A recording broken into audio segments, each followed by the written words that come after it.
शेतकऱ्यांसाठी आजच्या सर्वात मोठ्या टॉप आणि ठळक बातम्या आपण या ठिकाणी पाहतोय। पहिलीच बातमी आहे, शेतकरी सरकारकडे आसेने बघतायत।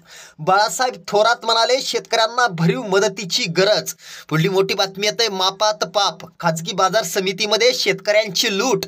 पुढली मोठी बातमी आहे, संत्रा उत्पादक शेतकऱ्यांना 600 कोटींची मदत करणार का, रोहित पवारांचा राज्य सरकारला सवाल। पुढली मोठी बातमी आहे, अमरावतीमधून अवकाळी नुकसान भरपाईसाठी करावी लागणार प्रतीक्षा। पुढली मोठी बातमी आहे, अतिशय दुःखद बातमी, जळगाव जिल्ह्यात कर्जामुळे शेतकऱ्याची आत्महत्या।